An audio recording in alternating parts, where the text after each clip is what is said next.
Okay, so this is my second video or audio recording on the subject of Christianity from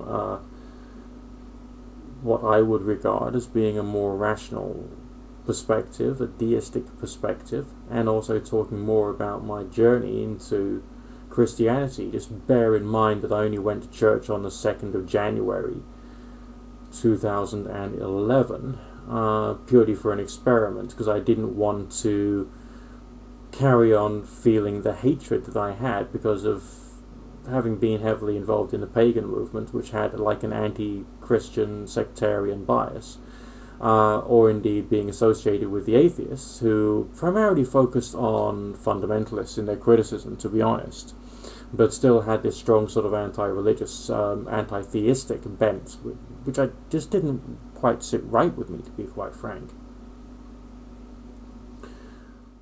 So there was me basically going to church, trying to think to myself, why am I doing this? Am I doing what's right? Are these people going to be the way that the atheists have portrayed them? Or, sorry, the anti-theists have portrayed them?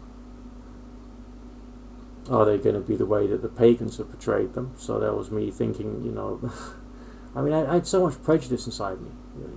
It was almost as if I was expecting to come across sword-wielding, crusaders who are prepared to kill for their faith, or burn you at the stake if they thought you were slightly different. It was a very peculiar moment in my life. I was actually feeling anxious when I walked in there. But there were the people who didn't actually look all that odd or all that different to me, who were quite nice, who showed me where the books were, who showed me where the tea was prepared after the service, and it was genuinely pleasant. I didn't experience any aggressive evangelism. I was actively encouraged to think about the subject of Christianity from a point of view which was dramatically different to any of the anti-Christian punditry I had seen. The idea is that moments of inspiration is essentially God speaking to you. Moments of contemplation, that's God speaking to you. Is it some kind of order from on high? No. It's just, that moment of clarity that you get when you're thinking. Or a flash of inspiration which comes into you apparently from an outside source. It might not be, but it just seems to be. All of that is God talking to you. We did kind of like an exhibition in one of the church buildings. I think this was for Easter. And we could put little verses of text on this particular stand, add a few images, and everything else was just up to people to make of it what they saw fit. And whatever it is that they saw fit, that was God talking to them in whatever way it was. So it was up to us to just express love, compassion, in whatever way we saw fit, not being aggressive. And then the people were just encouraged to think and relate what they saw to their own lives. I went to a Bible study at one time, again with some trepidation because I was afraid. And I said to one of the people who'd been going to the church an awful lot longer than I had ever been involved in any religious organization, but what if I don't believe in hell? And she says, well, I don't believe in hell either. And I thought, this is interesting. I mean, this is like inside the church itself. seated on a chair not too far from where the high altar was on a Bible reading day,